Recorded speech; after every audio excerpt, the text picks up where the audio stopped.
أمهاتكم خلقا من بعد خلق في ظلمات في ظلمات ثلاث ذلكم الله ربكم له الملك لا إله إلا هو فأنا تصرفون إن إن تكفروا فإن الله غني عنكم ولا يرضى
Bismillah.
Allahu Akbar.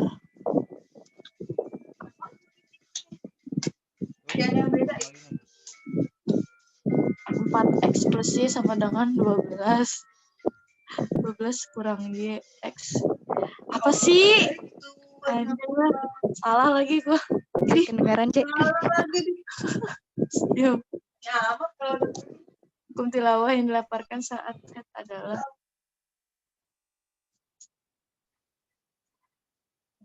benar, no. Telat lagi gue datang.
Syarat dakwah masih boleh.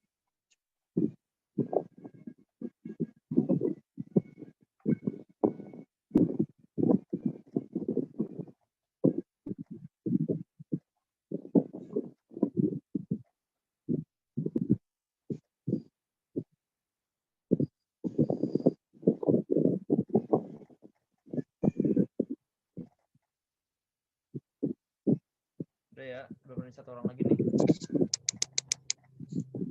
Udah 3 orang lagi deh.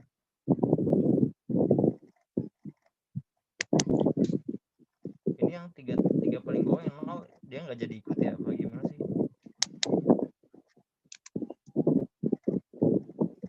Gua nggak jadi ikut tuh, biar cepet mulai aja. Oke. Udah ya, satu orang lagi.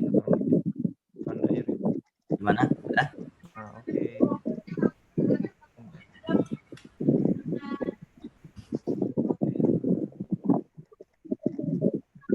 Kayak kita mulai aja. Oke. Selamat pada Hans, Pandairi dan Konita. Mau Selamat. dibahas dulu atau langsung aja?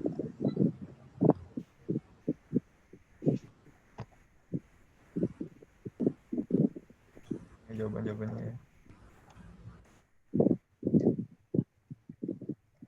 Boleh dibahas.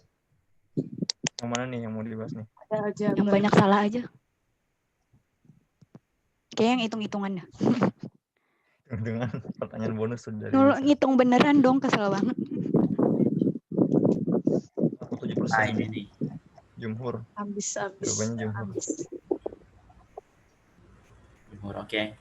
Next. Nah, ini paling banyak nih kayaknya. 5 orang. Syarat dan nifas di bawah ini yang benar kecuali tidak dijajah suci sebuah hari setelah melahirkan. Kecuali ya. 5 orang jawab benar. Kayaknya akhwat semua yang jawab nih. Bener. Atau ada Ikhwan juga. Banyak yang benar ya. Ini nah, 7 orang menjawab benar. X-nya adalah 1. Oke, cukup ya. Kita mulai aja ya. Oke, sekian. Terima kasih. Wah, ini jawab benar semua. 2 orang. Masya Allah. Luar biasa. Hans dan Pandairi. Thank you. Oke ya, kita mulai aja. Bismillahirrahmanirrahim. Assalamualaikum warahmatullahi wabarakatuh. Waalaikumsalam warahmatullahi wabarakatuh.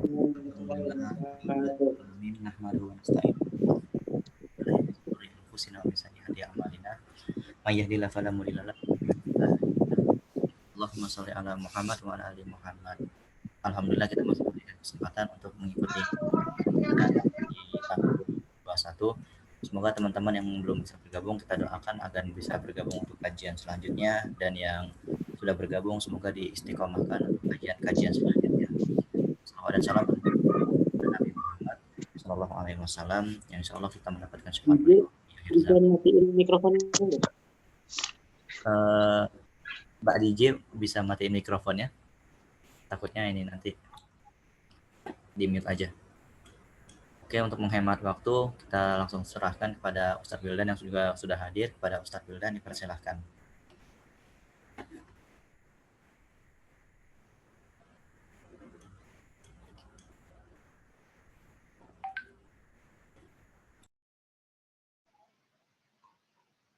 Ya, bismillahirrahmanirrahim. Assalamualaikum warahmatullahi wabarakatuh. Waalaikumsalam warahmatullahi wabarakatuh. Oke, apa kabar teman-teman? Sehat semuanya ya? Alhamdulillah, sehat Ustadz. Ada yang lagi sakit, mudah-mudahan segera disembuhkan. Ada yang lagi safar, mudah-mudahan dijaga selama safarnya. Ada yang lagi bingung, mudah-mudahan diyakinkan dengan pilihan-pilihannya. Amin ya rabbal alamin. Alhamdulillah wassalatu wassalamu ala rasulillah wa ba'd. Teman-teman, kita lanjutkan. Tadi yang bikin soalnya siapa ya? Itu Nisa dan Muas. Ada soal matematikanya juga kan? Ya, Ustaz, buat refreshing. Oke, jadi hari ini yang paling banyak betulnya adalah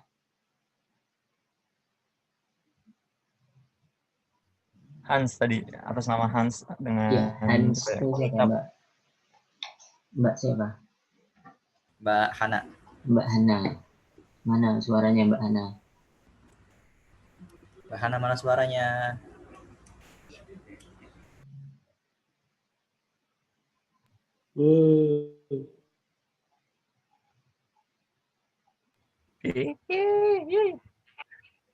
Kok hilang nih Mbak Hana nih?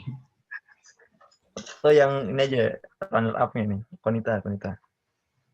Runner up-nya Mbak Konita.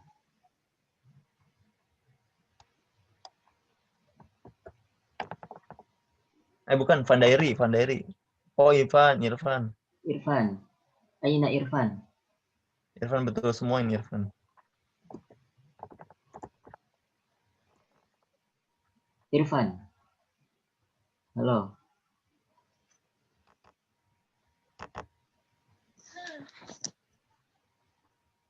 Hilang juga suaranya Irfan. Halo Ustaz. Ya, sehat Van. Alhamdulillah. Wih, keren nih. Ini padahal tentang pertanyaan tentang perdarahan wanita ya tadi. Nanti jadi nomor 2. Keren. Kita buktikan yang mudah-mudahan tadi tidak kebetulan tapi memang sebuah kebenaran. Irfan, tahu nggak batas minimal durasi haid di dalam mazhab Syafi'i?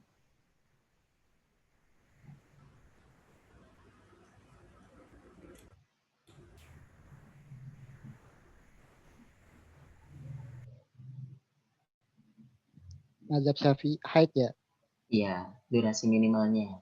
minimal 15. Minimalnya 15. 15 sama tahun apa bulan? Kelamaan untuk tahun 15 hari. Minimal 15 hari. Iya. Yakin? Maksimal. Pokoknya yang minimal ya. Kalau minimal itu ada, kalau nggak salah ada yang sekejap ya atau yang 3 ya.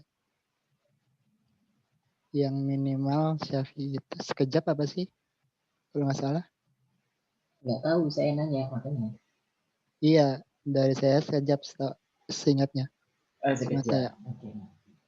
Jadi kurang tepat ya. Jadi kalau di mazhab Syafi'i minimal durasi haid itu adalah berapa, Dani? Durasi haid kan ya? Durasi maksimal 15. Durasi minimal haid di dalam mazhab Syafi'i. 3 hari. 3 hari, oke. Arida, durasi minimal haid di dalam mazhab Syafi'i.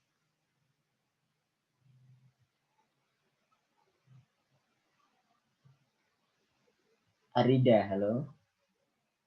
Ini saya tanya yang laki-laki dulu.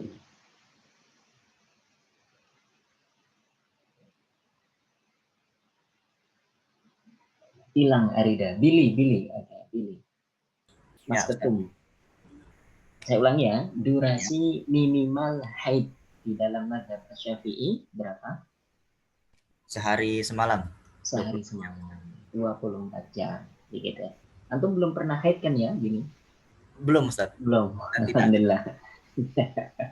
Jadi Irfan bingung, Dani juga bingung, barangkali karena memang belum pernah haid, jadi nggak tahu. Tapi durasi minimal haid di dalam mazhab Syafi'i adalah 24 jam atau sehari semalam. Kalau lahdoh atau sekejap itu menurut mazhab Maliki. Kalau 15 hari itu durasi maksimalnya. Ya. Kalau 3 hari jawaban Dani, nggak tahu dari mana itu. Sorry, Oke. Ustaz. Mohon maaf. Nggak apa-apa. Kemudian Kemudian, nggak ditanya. oh Muad, ketinggalan ya Muad. Muad tadi antum ranking berapa tadi? Ada yang ini ya, Seth. Ada ini yang buat kuis. Yang buat. Oh, yang buat kuis. Kalau yang buat kuis nggak ikut ya? Nggak ikut. Antum tadi sama siapa yang bikin soalnya? Nisa. Mbak Nisa. Mana? Mbak Nisa nggak ada? Ada nggak sini? Nggak ada kayaknya. Nggak ada. Oke, Muad dulu. Siap ya? Kalau durasi minimal nifas itu berapa ya? Minimal nifas. Durasi minimal nifas. Nifas itu 40 bukan sih, 40 hari. 40 hari minimal. Iya. Yakin? Yakin. Yakin. Berarti belum pernah nifas. Oke. Saya balik ke Mbak Hana Takia. Iya ya Mbak Hana ya tadi yang maksimal ya? satunya ya. Halo Mbak Hana. Halo Ustaz. Ya. Maaf, tadi pergi dulu bentar. Oh. Kenapa? Oke. Mbak Hana, durasi minimal nifas. Tolong Mas Muad dibantu. Minimal sekejap bukan? Sekejap bukan. Ini pertanyaan di sekejap. pertanyaan. Oke. Sekejap. Yakin ya? Ya.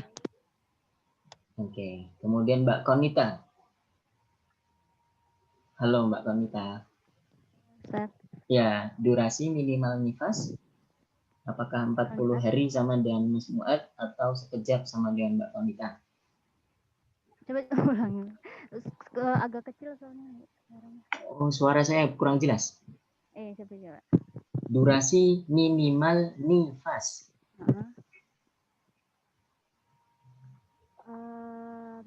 Durasi minimal ya? 40. Durasi minimal nifas. Apa nih durasi minimal?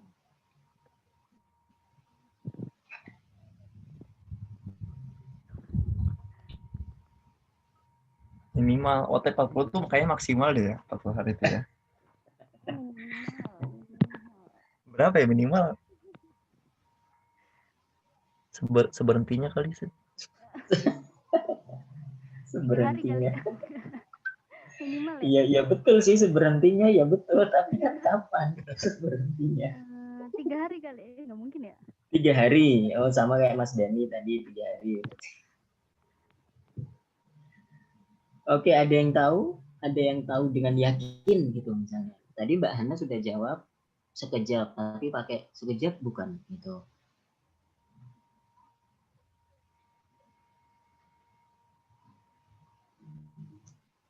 Sekejap, Ustaz. Sekejap, yakin? Minimal. Mbak Mufidah? Insya Allah yakin. Insya Allah. Oke. Yakin. Oke, teman-teman. Jadi durasi minimal nifas itu adalah sekejap. Setelah dia melahirkan, keluar darah itu bisa sekejap saja gitu. 2 jam atau 3 jam atau bahkan sekejap yang betul-betul sekejap terus berhenti darahnya. Itu minimalnya. Tetapi kalau maksimalnya berapa ya? Ada yang tahu nggak? Di dalam madhab Syafi'i, maksimal durasi nifas itu berapa hari? 60 hari. 60 hari. 60 hari. Yakin? Yakin. Oke, 60 Yakin. hari. Oh, Dani tuh. Dani semangat banget tuh 60 hari. Oke, untuk menambal yang tadi itu ya. Oke, terima kasih Dani. Betul, jadi durasi maksimal keluarnya darah nifas itu 60 hari di dalam mazhab Asy-Syafi'i. Pertanyaan selanjutnya. Saya acak ya. Mbak Rima Maziyah. Ya. Halo Mbak Rima. Iya Ustadz. Ya, siap ya. Misalnya seseorang atau seorang perempuan setelah melahirkan keluar darah nifas sudah berlangsung selama 40 hari. Oke, 40 hari keluar darah nifasnya. Kemudian berhenti ya. Berhenti selama 10 hari. 40 hari keluar darah nifas, kemudian stop selama 10 hari, kemudian di hari ke-51 itu keluar lagi. Pertanyaannya, darah apa itu yang keluar di hari ke-51 itu? Darah nifas. Darah nifas. Alasannya? Karena belum 60 hari. Karena belum 60 hari. Oke, itu jawabannya. Dan ada alasan satu lagi, ya, karena jedanya belum 15. Oh ya, belum 15 hari. Tapi betul juga, karena masih di dalam kurang dari batas maksimal. Oke. Terima kasih Mbak Rima. Saya pindah ke Sama-sama Ustadz. Mbak Ambar. Halo Mbak Ambar.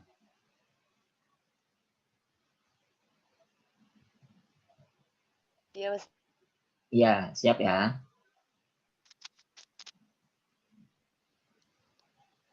Oke, mudah-mudahan sinyalnya bagus.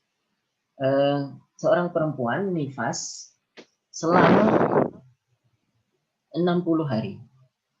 Selama 60 hari. Oke. Kemudian berhenti. Terjeda 2 hari. 60 hari keluar nifas, kemudian berhenti 2 hari, kemudian keluar lagi darah. Nah, itu darah apa ya? Masih nifas. Karena udah melebihi batas 60 hari, jadi darah penyakit, Ustadz, kalau menurut saya. Darah penyakit. Maksudnya darah penyakit itu gimana? Harus diobati atau darah haid atau darah istihadah? Kan pilihannya cuma 3, darah yang keluar itu nifas, haid, atau istihadah. Apakah masih nifas, atau istihadah, atau haid? Jawabannya adalah Istihadah. Salah ya. Apa haid ya? Aduh. Saya belum bilang salah atau benar, tapi kok sudah. Atau haid ya? Sudah optimis untuk salah ya. Di antara istihadah sama haid sih, Ustadz. Oke, berarti yakin itu bukan nifas karena udah 60 hari kan? Oke, sip. Berarti tinggal pilihannya itu istihadah atau haid. Oke. Ada yang mau bantu jawab?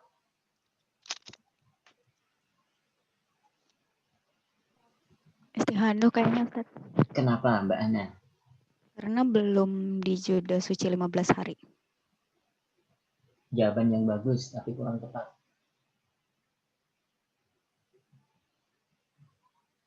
Ada yang mau jawab? Yang pernah? Haid Ustadz, kenapa? Karena saya pernah mengalaminya misalnya. Ustadz, boleh diulang? Oh, boleh ya. Seorang perempuan, ya Mas Dani, seorang perempuan itu nifas selama 60 hari.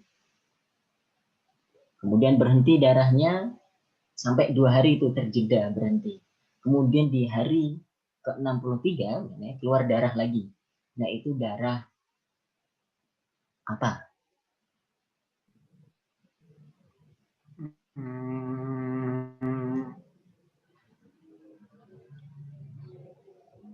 Apa ya?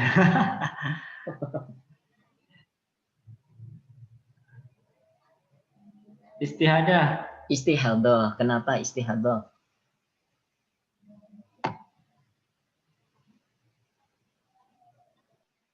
Karena jarak antara nifas dengan keluar darah lagi. Iya nggak sih?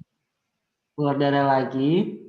Belum 15 hari. Itu ya belum 15 hari. Apa jawaban yang sama dengan Mbak Hana tadi ya. Jangan antum nyontek ya. Enggak ya? Enggak, tadi kepikirannya juga gitu. Oke. Oke, sip. Jadi teman-teman, kalau seseorang atau seorang perempuan, ya pastinya perempuan ya, sudah melewati batas maksimal dari nifas, jeda 15 hari itu tidak dihitung lagi atau tidak berguna lagi. Jeda 15 hari itu hanya dalam batas kurang dari 60 hari. Oke, jadi darah yang keluar di hari ke-63 itu jawabannya bisa istihadah, bisa juga darah haid. Kalau keluarnya minimal 24 jam, maka dia sudah masuk haid karena syarat haid sudah masuk di situ. Tetapi kalau keluar dan kurang dari 24 jam, maka itu istihadah. Gitu ya. Jadi sucinya hanya ibaratnya 2 hari saja begitu. Kalaupun itu sudah darah haid. Jadi jawaban tadi saya bilang, jawabannya Mbak Hana dan Mas Dani itu yang karena jedanya belum 15 hari, itu hanya berlaku dalam batas maksimal atau kurang. Kalau sudah lebih dari 60 hari, maka tidak menjadi patokan lagi, harus dijeda selama 15 hari. Allah ta'ala alam. Begitu ya. Mau nanya. Enggak boleh. Boleh Kak? Ya, Enggak. boleh. Ya udah deh. Ya, disimpan dulu pertanyaannya Mbak Hana. Soalnya Ya, terkait yang tadi sih. Terkait yang tadi, yang mana? Yang tadi jawabannya bisa haid atau istihadah. Istihadah, oke gimana? Jadi dia sholat atau enggak? Atau enggak usah sholat dulu? Kan kalau belum tahu tuh kurang dari 24 jam. Bagus pertanyaannya. Dia sholat atau enggak? Tapi sudah keluar darahnya gitu ya. Oke, kalau kurang, kalau belum 24 jam, artinya 3 jam keluar terus berhenti. Oke, maka itu dihitung sebagai masih istihadah dulu. Ya, tetapi kalau besoknya ternyata durasinya nambah, jadi gini, haid itu kan durasi maksimalnya berapa? 15 hari. 15 hari. Nah, maksud minimal darah haid keluar 24 jam itu adalah total selama 15 hari. Misalnya hari pertama dia keluar 3 jam. Kemudian hari kedua dia keluar 8 jam. Hari ketiga dia keluar berapa jam lagi begitu. Kalau dalam durasi rentang 15 hari ini total darahnya itu keluar totalnya 24 jam, maka itu darah haid. Paham nggak? Paham Ustaz, tapi dia sholat atau enggak selama hari-hari itu? Konsep ini dulu dipahami ya. Oh, paham. Oke, nah itu paham. Oke, berarti tadi pertanyaan misalnya, hari pertama keluar selama 3 jam. Oke, berarti itu sholat aja dulu. Apakah besok keluar lagi, kemudian besok keluar lagi sedikit-sedikit gitu ya maksudnya. Keluar lagi sedikit, dan di total itu 24 jam gitu. Ya yang keluar darah pertama kali ini, yang nggak dosa gitu. Tidak dosa. Sholat aja dulu gitu. Tetapi kalau misalnya di hari yang pertama ini keluarnya sudah 24 jam, maka itu sudah dihitung sebagai darah haid dan diharamkan sholat. Kebayang nggak Mbak Ana? Berarti sholat aja dulu. Sholat Maksudnya aja kan dulu. nggak tahu akhirnya bakal berapa jam. Iya, oke. Soalnya bisa aja dalam sehari ternyata misalkan 20 jam gitu. Terus besoknya nggak ada lagi. Iya. Berarti lebih baik sholat aja dulu ya. Iya, yes. Oke, makasih Ustadz. Sama-sama. Oke, gitu ya teman-teman ya. Saya masih ada pertanyaan banyak. Saya bagi lagi ke Mbak Khadijah. Mbak Khadijah yang tadi minta maaf karena ternyata nggak sadar mikrofonnya masih buka. Ya Ustadz. Ya, Mbak Khadijah siap ya?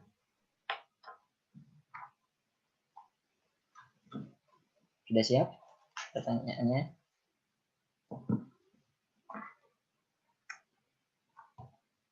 Oke, Mbak Khadijah.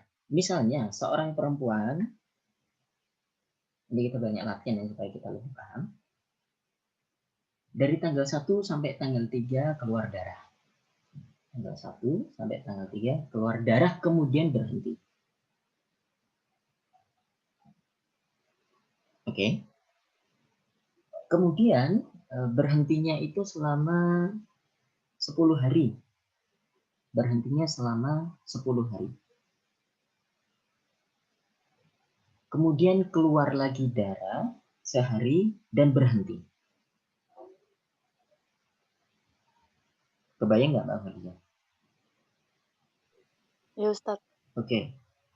Pertanyaan saya, 3 hari yang awal itu darah apa? Kemudian darah yang keluar di akhir tadi itu, di hari yang ke-11 itu darah apa?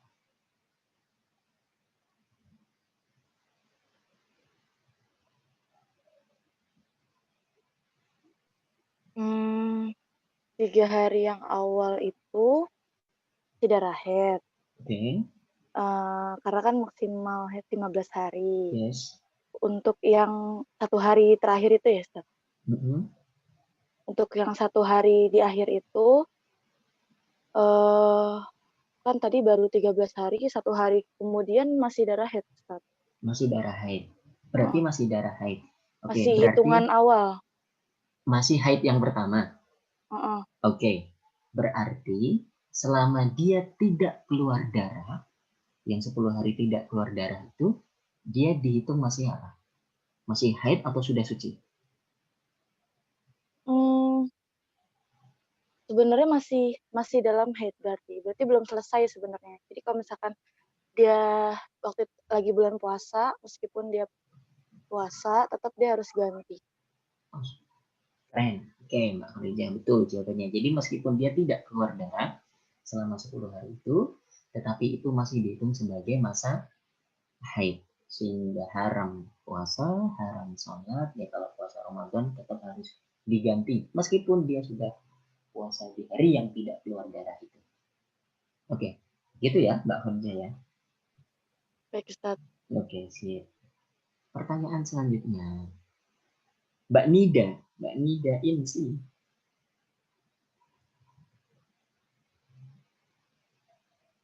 Halo, Mbak Nida. Oh, nggak bisa nggak bisa buka mic-nya. Oke, saya bacakan pertanyaannya.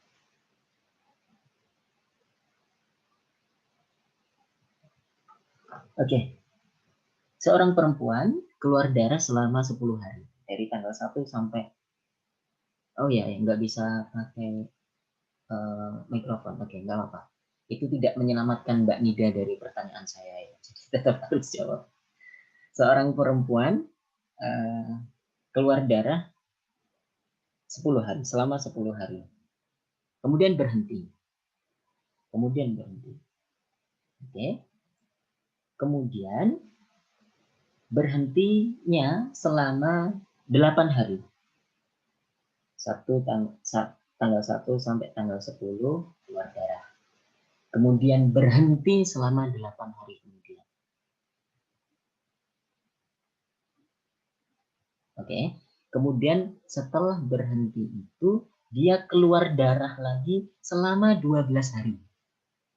Selama 12 hari. Kebayang ya Mbak Nida dan teman-teman semuanya, tanggal 1 sampai tanggal 10 keluar darah, kemudian berhenti. 8 hari kemudian nggak keluar, alias berhenti. Berarti tanggal 11 sampai ya katakanlah 19 itu nggak keluar darah. Kemudian dari tanggal 19 sampai 12 hari berikutnya itu keluar darah lagi. Oke, silahkan diselesaikan. Berarti darah yang 10 hari pertama apa, kemudian darah yang 12 hari kemudian itu apa. Silahkan Mbak Nida. Boleh ditulis di chat.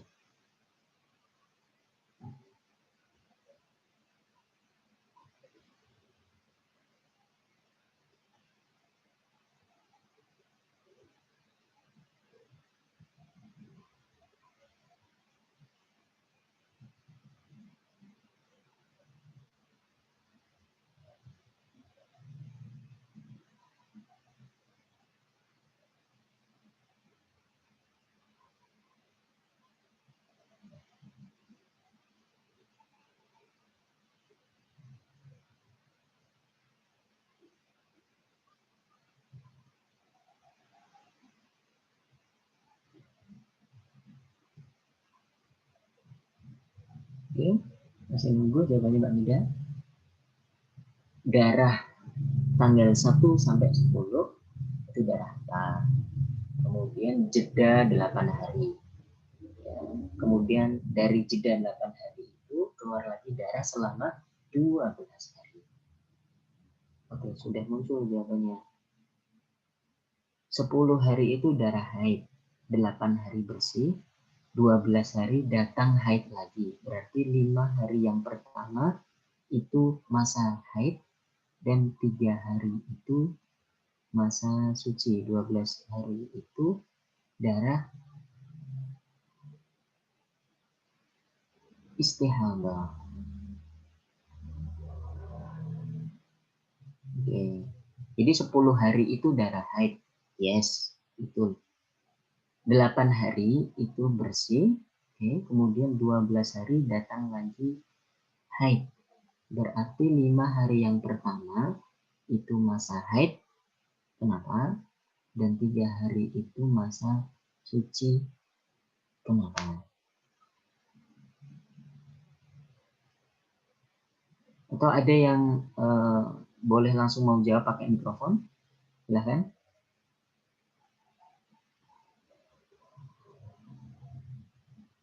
Kata-katanya susah. Ya, silakan dipermudah. Silakan dipermudah. Yasiru atau asiru, permudah. Yang dipersulit. Mbak Ayah. Halo Mbak Ayah, bisa bantu? Ya, Ustaz. Ya, Ya, bisa bantu Mbak Nida. Oh iya, bisa Ustadz. Silakan. Jadi maksud Nida itu kan untuk 8 hari sucinya itu, jadi 5 kan batas hari itu 15 hari. Jadi dari 8 hari dikurang tinggal 5 hari sisa dari 10, berarti kan 5 harinya itu masih masa suci. Sebentar, mana chat ini Nida? Nah, maksudnya 5 hari pertama itu masa haid, kemudian sisa 3 harinya itu udah masa suci karena sudah melewati dari batas haid. Kemudian 12 hari sisa setelah itu adalah darah istihadah. Itu Ustaz. Berarti sebentar.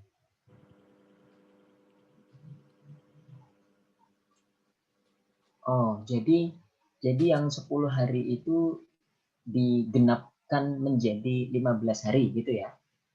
Iya benar Ustaz. Jadi benar yang 10 hari itu haidnya, terus tuh sisa 5 hari lagi kan sebagai batas waktu haid, kemudian kan dia suci 8 hari. Maksudnya tidak haid 8 hari. Nah, diambil 5 hari sisanya dari 8 hari itu, jadi itu 5 hari itu dianggap sebagai haid, masa haidnya, kemudian 3 harinya itu dia suci. Sisanya itu darah istihadah. Oke, Mbak Ayah setuju nggak dengan jawaban itu? Iya, setuju Ustadz. Yakin? Yakin. Berapa persen? 100%. Oh.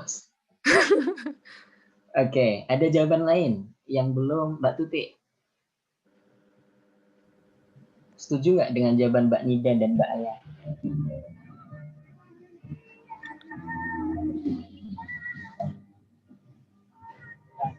Ada pendapat lain sih Ustaz. Halo, kenapa? Iya. Ada pendapat lain Ustaz, misalnya kalau darahnya keluar tersebab karena habis melahirkan, berarti darah tersebut masih darah nifas. No. Kita nggak Enggak. sedang ngomongin nifas. Kita nggak sedang ngomongin siapa yang melahirkan. Enggak. Jadi ada seorang perempuan tanggal 1 sampai tanggal 10 keluar darah. Kemudian terjeda 8 hari. Ya, tanggal 11 sampai 19 berhenti. Kemudian dari tanggal 19 itu keluar lagi selama 12 hari. Oke. Ini menurut Imam Syafi'i ya, Ustaz. Oh, punya nomornya Imam Syafi'i ya, Mbak Nida. Jangan-jangan habis nanya. Oke. Ada jawaban lain? Yuk, teman-teman. Jadi, menurut Mbak Nida dan Mbak Aya, 10 hari yang keluar darah itu oke, sudah pasti haid. Kemudian walaupun nggak keluar lagi, tapi 5 hari yang pertama dari 8 hari yang tidak keluar itu masih dihitung haid. Nah, itu poinnya di situ justru. Apakah kira masih suci Ustaz? Nah, apa demikian atau gimana? Coba Mbak Hana. Kalau kayaknya sih masa suci. Oke. Jadi gimana? Yang 10 hari pertama haid, terus udah gitu masa suci aja, terus yang hari ke-19 istihadah. Hari ke-19 istihadah. Sampai 12 hari kemudian. Sampai 12 hari itu istihadah. Kenapa istihadah? Kenapa nggak haid kenapa nggak haid yang kedua? Karena udah lebih dari 15 hari. Batas. Udah lebih dari 15 hari. 8. Apanya yang lebih dari 15 hari? Udah lewat dari hari ke-15 gitu. Iya nggak sih?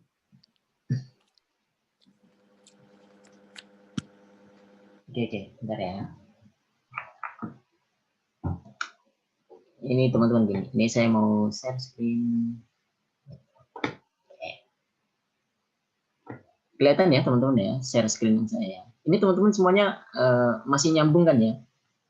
Masih memperhatikan ya? Mudah-mudahan iya. Masih 1 Ustaz. sampai 10 keluar darah. Keluar. Saya nggak pakai teks. Kemudian 11 sampai 8 hari kemudian tanggal berapa berarti? 12, 13, 14, 15, 16, 17, 18. Ini jeda, maksudnya tidak keluar darah.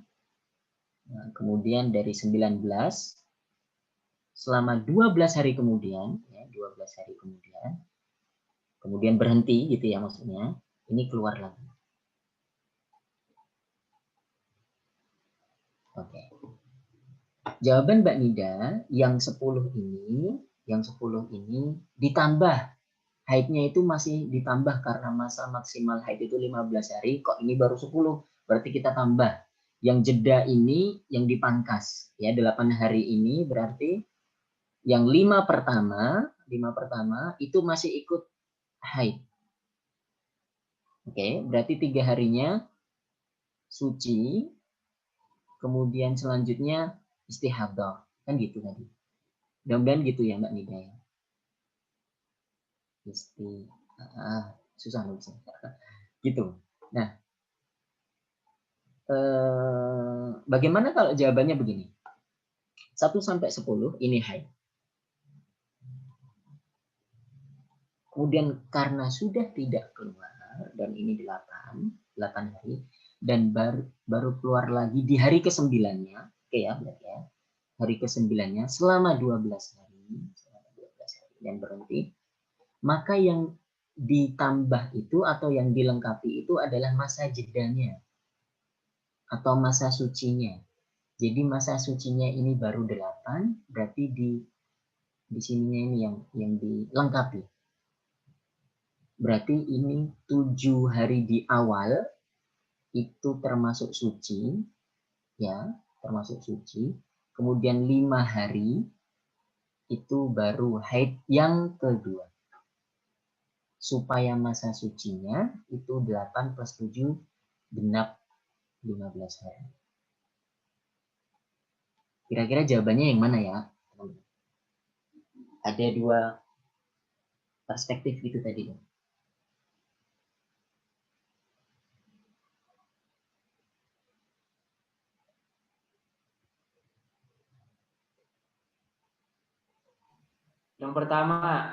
Yang pertama, kenapa?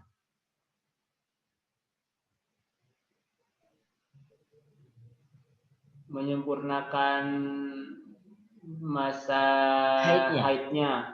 Menyempurnakan masa haidnya, bukan Oke, berarti perspektifnya gitu ya. Apakah menyempurnakan masa haid yang awal atau menyempurnakan sucinya, masa sucinya?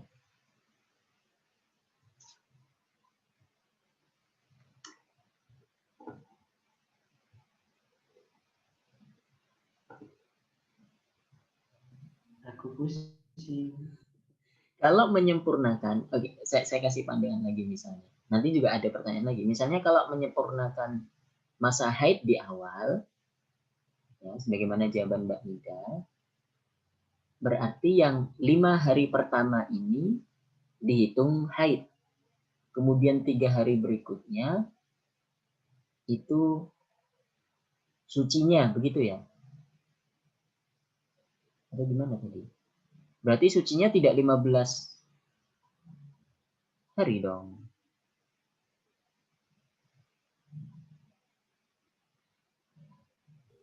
Ayo, Ya, itu harus 15 hari. Suci itu harus 15 hari antara 2 hari. Harus.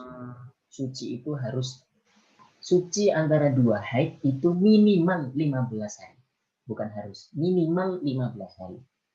Oke. Tetapi tidak ada kewajiban bahwa darah haid itu harus maksimal 15 hari. Enggak. Itu 15 itu angka maksimal saja.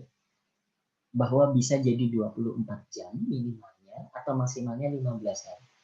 Rentang waktunya bisa nyata. Tetapi kalau masa suci itu minimal harus 15 hari. Itu wajib. Paham ya? Paham ya gambarannya ya? Oke. Ini ada chat. Jadi menyempurnakan minimal masa sucinya. Paham? Oke. Oh, berarti Mbak Nida sudah bergeser jawabannya nih. Oke, teman-teman. Jadi gitu ya.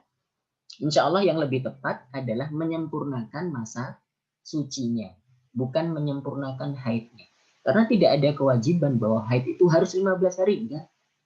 Kenapa harus disempurnakan masa haidnya? Wong sudah berhenti kok. Yang sudah berhenti ini di tanggal 10 gitu.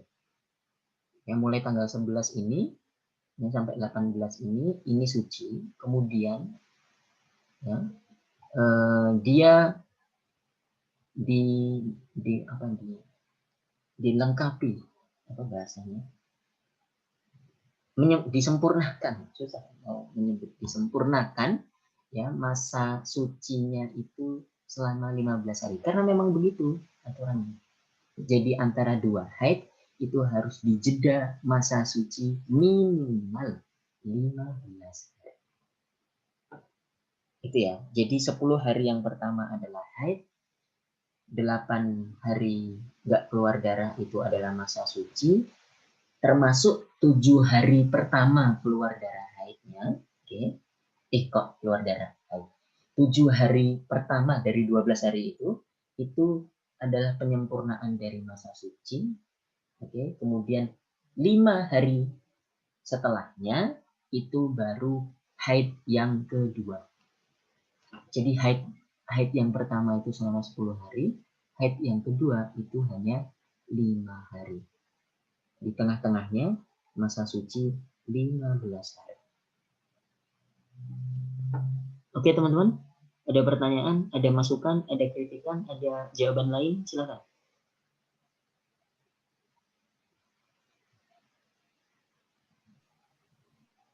Ustaz, berarti ini apa? Ketika para perempuan sadar bahwa mereka baru 10 hari suci, terus pas hari ke-11 ternyata keluar, berarti mereka di situ tetap langsung menganggap bahwa mereka adalah suci. Iya, karena belum 15 hari, minimal 15 hari. Oh gitu, oke. Terima kasih banyak. Ya, ini memang banyak yang bilang hikmah belajar darah wanita atau hikmah adanya haid, istihadah, nifas ini adalah banyak sekali. Salah satunya sebagai ujian bagi perempuan sekaligus juga ujian bagi laki-laki. Ujian bagi perempuan yang harus sabar untuk menikmati proses itu semuanya, praktek langsung. Ujian bagi laki-laki untuk mempelajarinya. Jelimet sekali ternyata.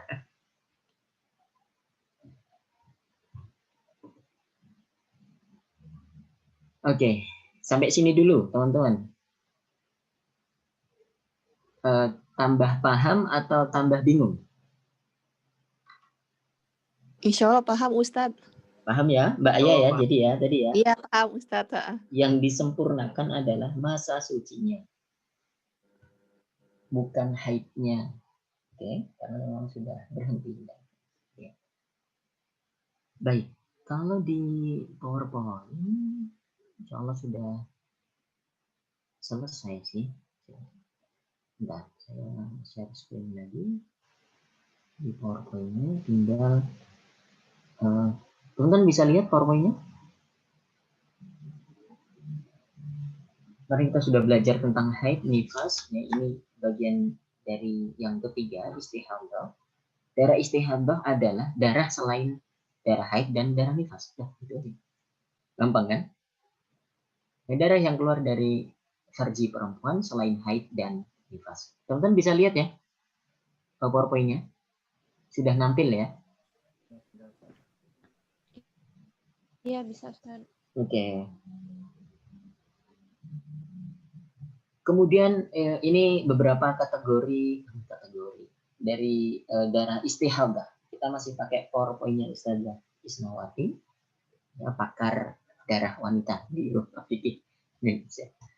Yaitu darah yang keluar sebelum usia haid. Ya, kita kemarin sudah bahas bahwa usia haid, usia balik perempuan atau yang bisa disebut sebagai haid pertama kali bagi perempuan adalah usia 9 tahun Hijriyah.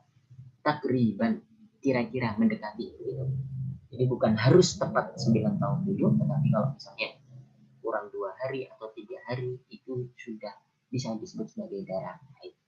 Jadi, kalau keluar darah sebelum usia haid itu berarti itu masih hanya darah istihadah. Ya. Keluar darah kurang dari durasi minimal haid, ya, karena durasi minimal haid itu 24 jam. Seorang perempuan keluar darah, tapi kalau di total itu baru 18 jam. Berikutnya nggak keluar lagi, terus nggak keluar lagi sampai 15 hari, berarti itu cuma darah istihadah. Kemudian keluar darah melewati maksimal haid.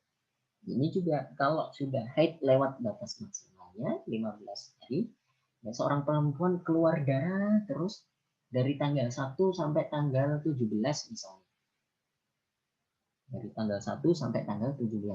Maka yang haid hanya sampai tanggal 15 saja. Tanggal 16 dan 17 adalah darah istihadah. Itu ya, karena durasi maksimal haid adalah 15 hari. Kemudian keluar darah sebelum melahirkan. Kita paham, yang disebut darah nifas adalah darah yang keluar bersamaan ketika seorang ibu itu melahirkan anaknya dan setelahnya. Oke, artinya setelah persalinan itu gitu. Bukan darah yang keluar sebelum melahirkan. Kalau sebelum itu belum dihitung sebagai darah nifas, tetapi masih darah istihadah. Atau darah yang keluar melewati batas maksimal nifas. Batas maksimal nifas 60 hari. Seorang perempuan pasca melahirkan selama 65 hari masih keluar darah terus. Oke, berarti nifasnya itu cuma sampai hari ke-60. 61 sampai 65 itu darah istihadah. Sudah wajib sholat, sudah harus mandi, sholat, puasa, dan lain sebagainya. atau keluar darah sebelum memenuhi minimal suci tadi itu, ya, yang di kasusnya Mbak Nida kita sebut tadi kasusnya Mbak Nida tadi itu, ya, keluar darah sebelum memenuhi minimal suci. Tadi saya sebutkan 12 hari keluar, yang 7 hari pertama itu darah istihadah sebagai penyempurnaan dari minimal masa sucinya, itu ya. Baru yang 5 hari berikutnya itu adalah darah haid yang baru. Kemudian keluar darah di luar adat atau tamyiz, ya. Jadi nggak bisa bedain ini darahnya warnanya keluar darah terus tapi nggak bisa bedain warnanya, atau adat kebiasaan seorang perempuan itu, misalnya saya itu kalau haid itu cuma 7 hari gitu, misalnya, tapi kok ini lebih dari biasanya, ya, di luar adat kebiasaannya, maka nanti itu dihitung sebagai darah istihadah. Ini agak butuh penjelasan yang lebih rinci lagi, tapi tidak banyak kasusnya. Nah, yang harus dilakukan ketika seseorang itu keluar darah istihadah, maka tidak berlaku lagi larangan-larangan bagi perempuan haid dan nifas. Dia wajib sholat, puasa, tawaf sa'i, boleh menyentuh dan membawa mushaf, gitu ya. Boleh juga melafalkan Al-Quran, boleh masuk masjid asalkan tidak menetes, tidak mengotori, begitu. Kemudian juga boleh jima dan juga boleh diceraikan, ya, karena hukum keluar darah istihadah itu hanya hadas kecil saja, berbeda dengan haid dan nifas yang dihitung sebagai hadas besar. Jadi karena hadas kecil, jadi tidak wajib mandi, ya, tetapi hanya cukup berwudu setiap salat fardu. Karena istihadah itu hadas kecil, ya, istihadah itu hadas kecil, dan kalau haid dan nifas itu hadas besar.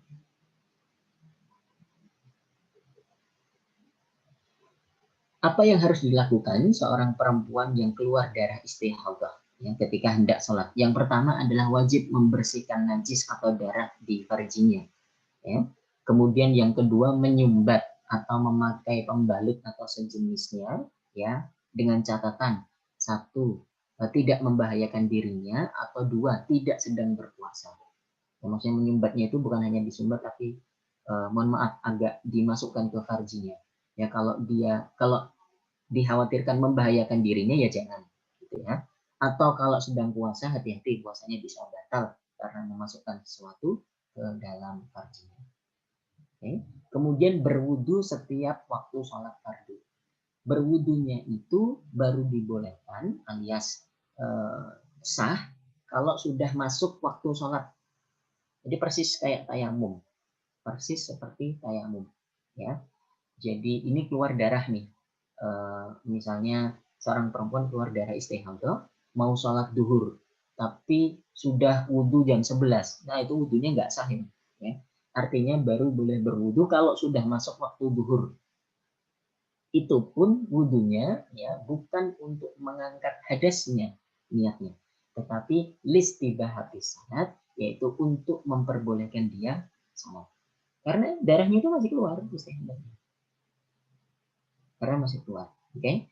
Persis kasusnya seperti orang yang beser atau apa sih kalau pipis terus tuh anyang-anyangan gitu bahasa Jawanya, ya. Jadi dia keluar pipis terus walaupun sedikit-sedikit begitu, ya, pun begitu kan najis tuh, oke? Okay? Tetapi dia tetap wajib sholat. Artinya silahkan berwudu, ya, tetapi harus sudah masuk waktu sholat, kemudian sholat, walaupun nanti di tengah sholat itu, mohon maaf, tetap masih keluar pipisnya. Yaitu yang seperti itu dimaafkan karena memang kondisinya seperti itu. Ya, begitu pula dengan seorang yang keluar darah istihadah, silahkan berwudu, kemudian sholat, meskipun di dalam sholatnya dia masih keluar darahnya, itu hal yang dimaafkan. Okay? Semua yang dilakukan itu harus secara tertib dan tidak terputus. Misalnya harus ketika masuk waktu sholat sudah harus dibersihkan dari najisnya, kemudian disumbat, kemudian berwudu dan bersegera untuk sholat. Jangan diselingi atau dijeda pakai makan dulu, pakai update status dulu, atau ngajar dulu, atau mempersiapkan apa dulu, enggak ya, karena itu hukumnya sama dengan tadi itu daimul hadas, seorang yang punya hadas terus menerus, jadi harus segera sholat.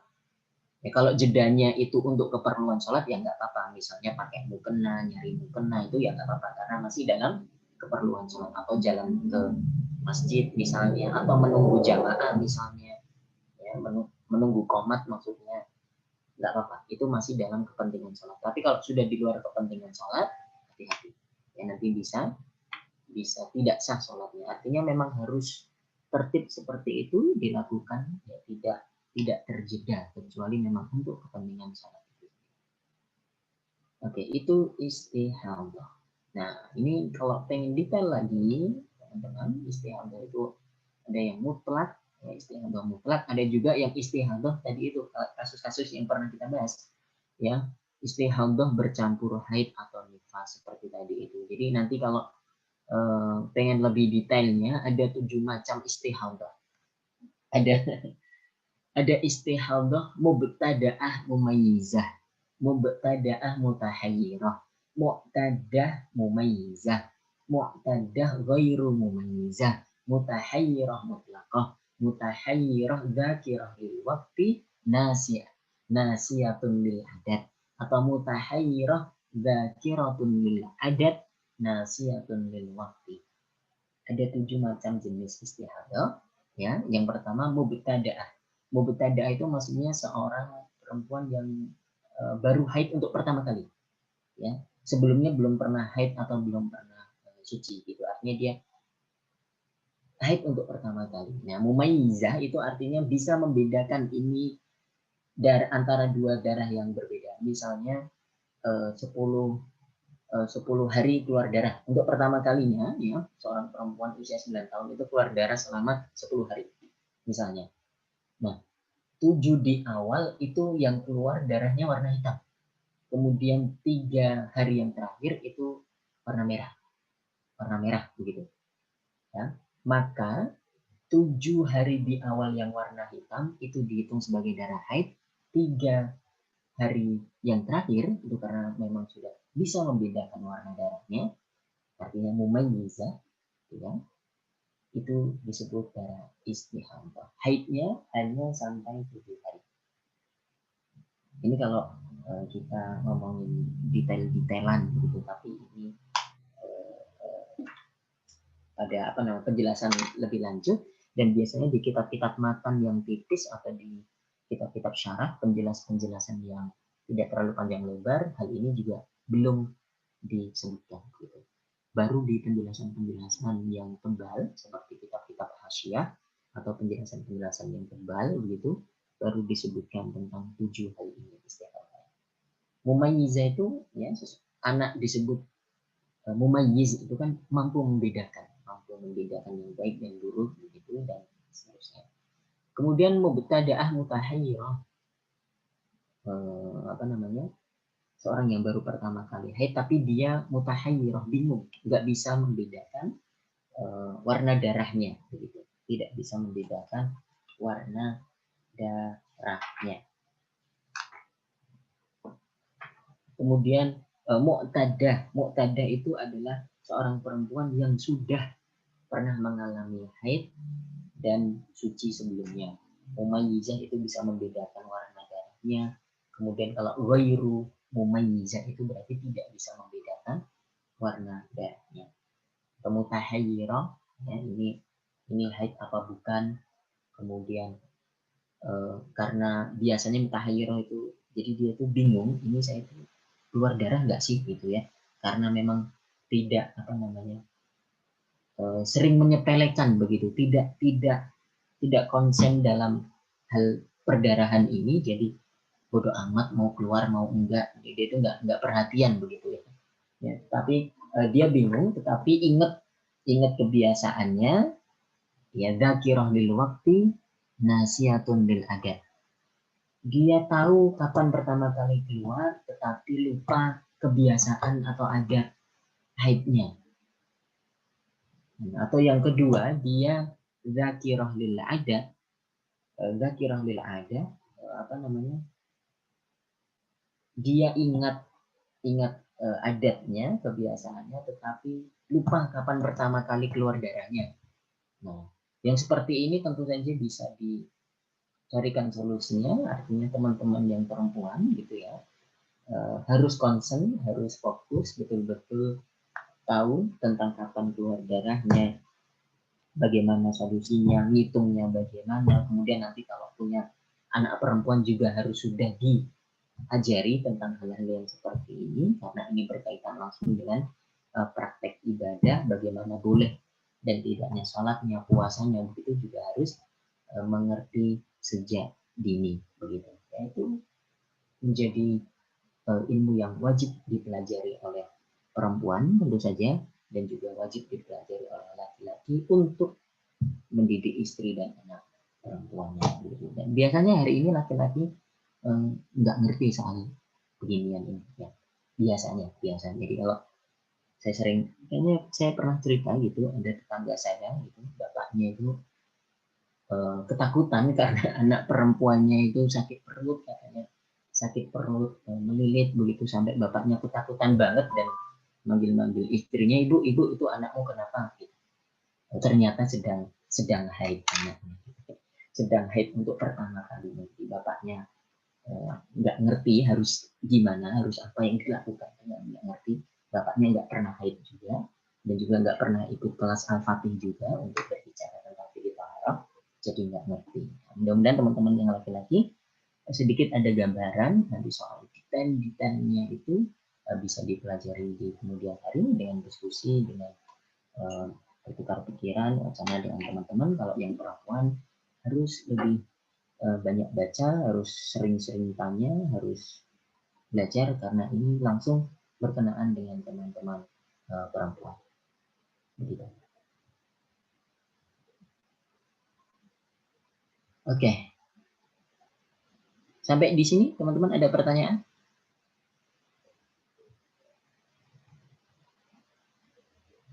Alhamdulillah kita selesai dari materi fikih taharah.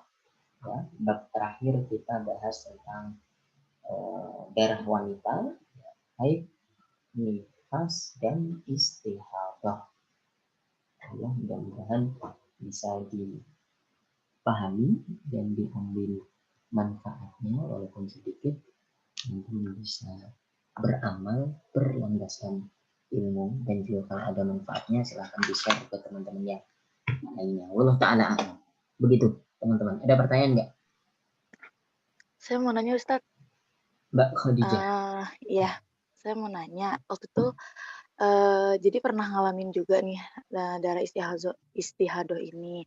Nah, waktu itu pernah dapat saran kalau lagi istihadah itu nggak boleh kita sholat jamaah berbarengan dengan orang-orang yang lain. Jadi waktu itu sholatnya tuh pisah sama yang lain gitu, Ustaz, sendiri, nggak boleh jamaah. Itu benar nggak sih, Ustaz? Oh, oke. Allah ta'ala alam. Sejauh yang saya pelajari, yang larangan untuk tidak boleh berjamaah seperti itu tidak ada. Mungkin alasannya itu takut mengotori masjid. Jadi silahkan di pojokan saja sholatnya gitu. Nanti netes ya kan. Kalau netesnya cuma di pojokan dan tidak banyak orang sholat di situ gitu misalnya. Jadi pada dasarnya tidak masalah kalau harus ikut jamaah, ya asalkan itu tadi aman, tidak mengotori masjid. Kalau khawatir akan mengotori, maka sebaiknya tidak ke masjid dan sholat sendiri. Gitu kira-kira Mbak Khadijah. Jadi nggak apa-apa untuk jamaah bareng-bareng di masjid. Oh iya baik Ustadz, makasih. Ya sama-sama. Ada lagi pertanyaan? Kalau tidak ada, saya punya banyak sekali pertanyaan yang berkaitan dengan taharah dari bab yang pertama sampai bab yang terakhir.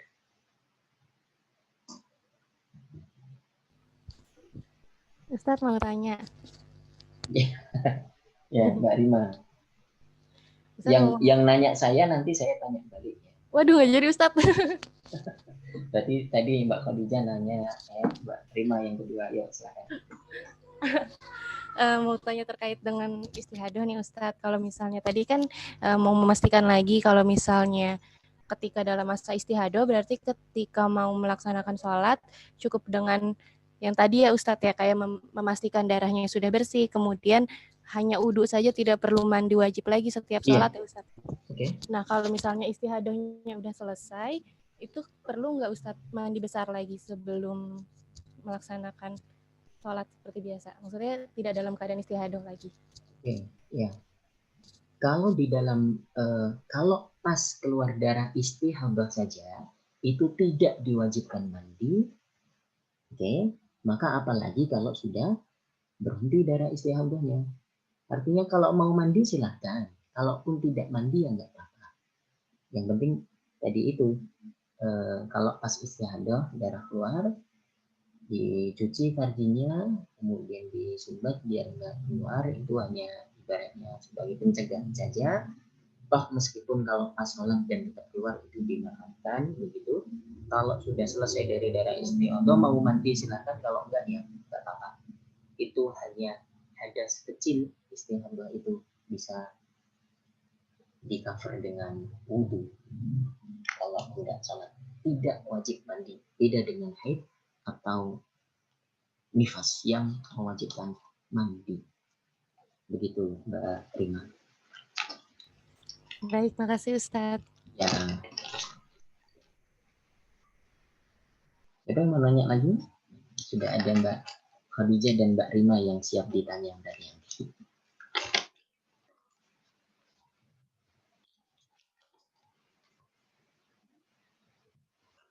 nggak ada yang nanya.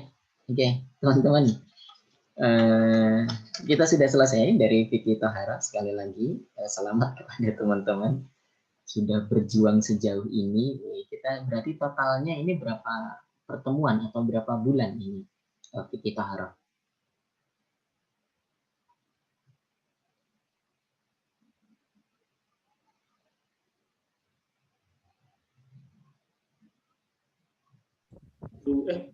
Tiga ya?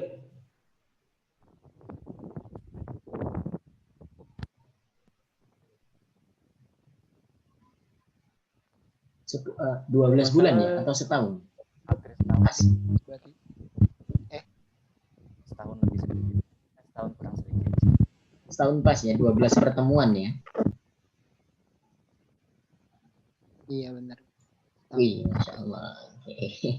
Gimana nih perasaannya teman-teman atau komentarnya begitu selama setahun penuh setiap sebulan sekali belajar fikih Thaharah dari bab macam-macam air sampai darah yang keluar dari wanita, gimana? Silakan dikomentari, boleh.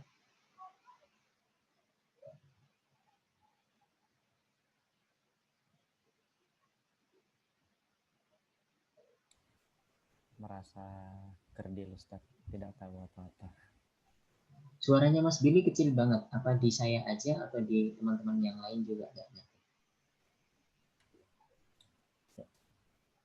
Ini kalau dari Mufidah merasa semakin sadar banyak hal yang belum diketahui. Ya hampir sama Ustaz. Jadi kayak merasa jadi butiran just juice gitu. Bahwasanya banyak butiran just juice. Jangan-jangan ada yang nggak tahu just juice. Just juice itu kan minuman saset itu kan ya? Iya Ustaz.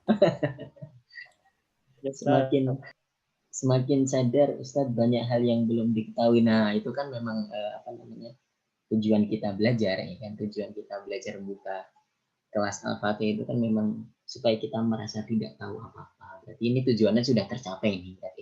Berarti bisa dibubarkan lah kira-kira. Karena tujuannya sudah tercapai. Harusnya memang seperti itu teman-teman.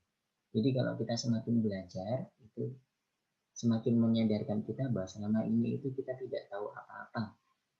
Dan selama ini ternyata kita bukan siapa-siapa gitu. Itu tujuan dari belajar yang pertama kali.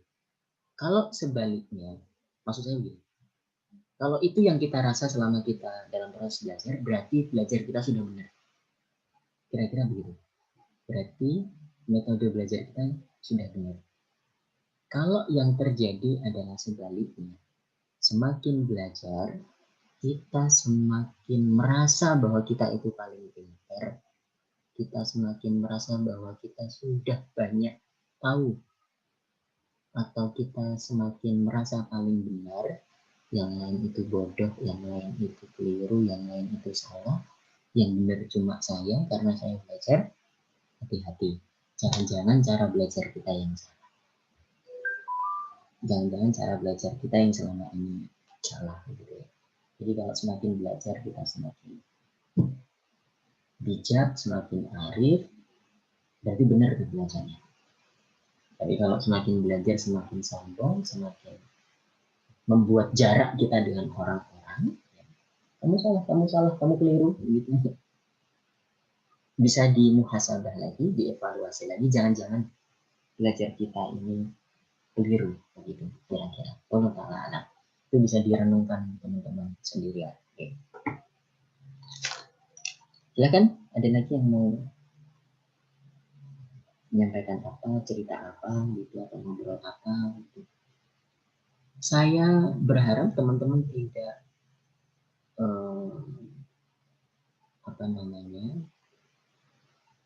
tidak membatasi diri atau tidak mencukupkan ini, atau kalau dirasa pengetahuan ini bermanfaat, jangan hanya berhenti di teman-teman, begitu kira-kira. Ajarkan kepada teman, kepada saudara, diskusikan gitu, kepada adik, kepada ibu, kepada orang tua, lingkungan-lingkungan dekat kita gitu. Jadi itu sebagai amanah ilmu, ya, amanah ilmu. Seorang berilmu itu ya harus menyebarkan ilmu yang dimilikinya, minimal diskusi dengan teman gitu, dan supaya tidak berhenti di teman-teman saja yang ikut mengaji, tapi yang teman-teman tidak ikut mengaji pun juga merasakan kebermanfaatan dari ngajinya antum. Ya. Itu masuk dalam hadis khairun nas anfa'uhum linnas. Baik-baik kita itu yang paling banyak memberi manfaat pada orang lain. Allah Ta'ala. Oke, silakan teman-teman.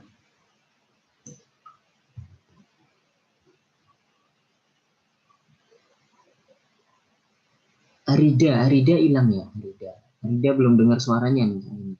Assalamualaikum, Arida. Arida Pak Arido.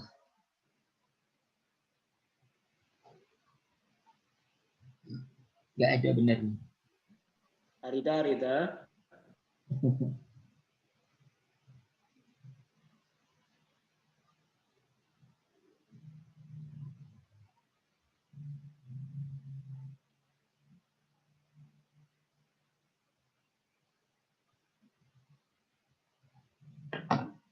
Oke, nggak ada Mas. Yes, Arido.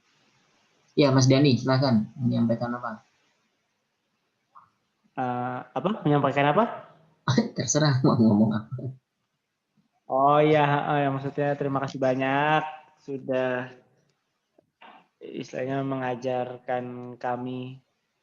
Ya, udah banyak hal lah dari Februari sampai Januari ini, mantap sekali ya. Wah, setahun.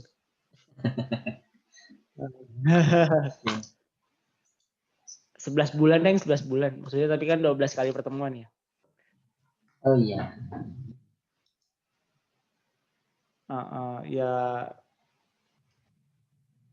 Banyak yang ya mungkin memang beberapa ada yang skip, tapi semoga bisa lah untuk saya pahami. Terima kasih banyak. Ya semoga kita semua bisa benar mengaplikasikannya.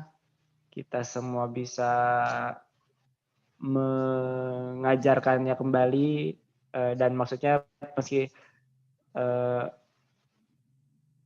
mengajarkannya kembali, intinya juga semoga Ustadz juga mendapatkan keberkahan dari apa-apa yang telah diajarkan kepada kami. Gitu sih, Ustaz. Maaf kalau nggak jelas.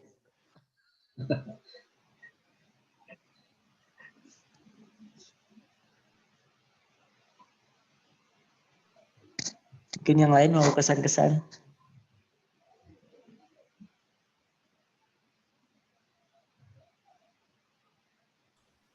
Ini ada pesan dari saudari DJ.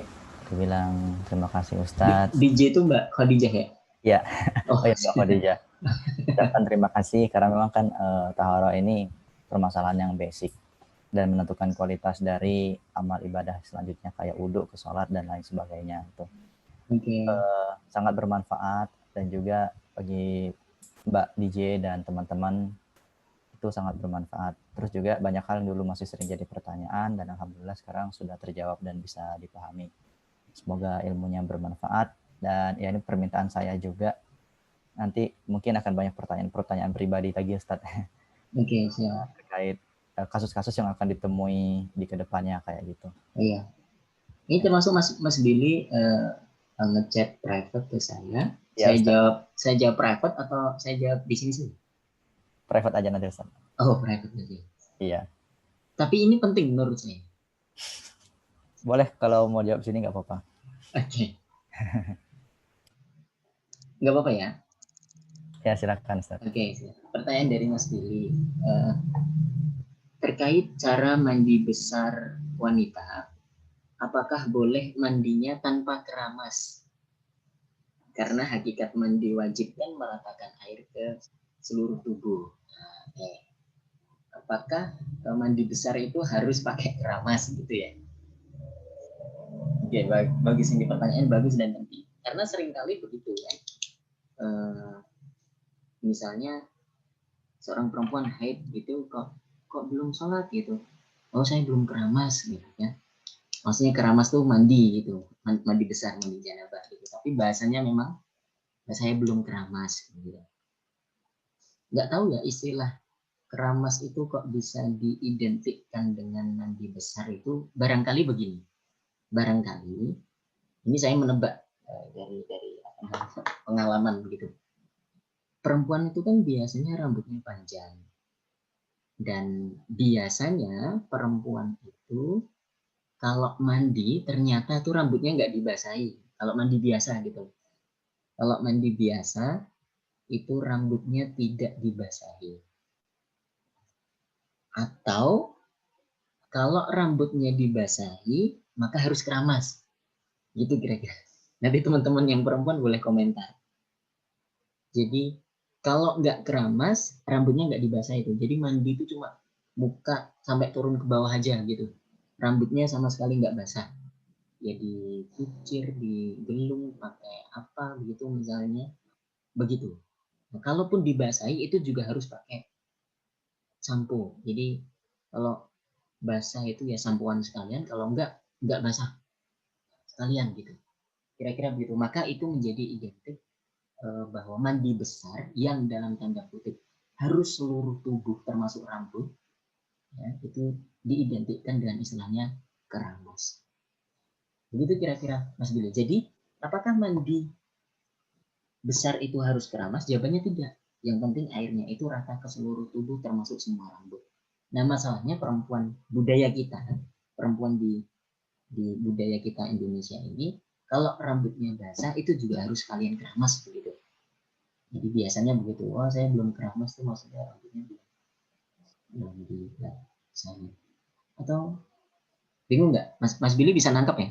Jadi kalau gitu berarti tetap harus kayak wudhu gitu Ustaz. Ubun-ubunnya dibasuh air atau ya udah muka sampai ke bawah aja.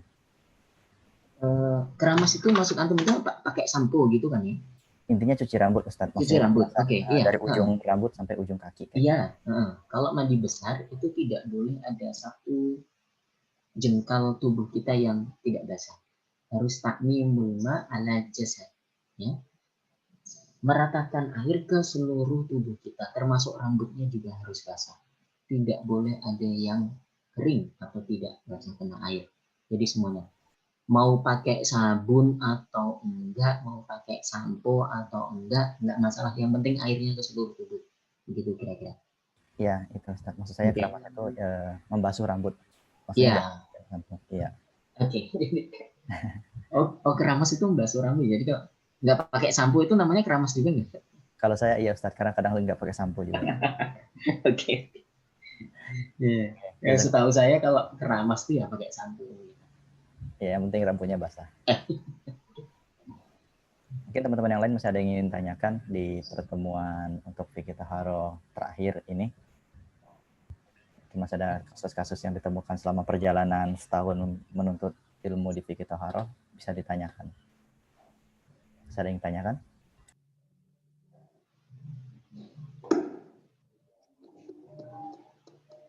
Kalau nggak ada, saya perlu ngasih catatan-catatan kecil.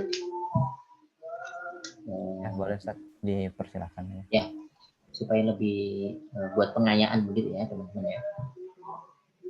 Oke, pertama teman-teman, supaya lebih lengkap lagi, teman-teman harus hafalkan dan pahami secara umum 5 kaidah fikih yang besar. Ya, 5 kaidah fikih yang besar, yang universal, itu ada 5. Sering sekali kita bahas. Teman-teman masih ingat ya, apa saja 5 itu? Ada yang masih ingat? Ragu-ragu sedikit, tidak bisa menggoyahkan keyakinan. Apa itu? Bahasa Arabnya nggak hafal Ustaz. Oke, bahasa Arabnya nggak hafal, tapi nggak apa-apa. Coba 5, coba Mas Billy.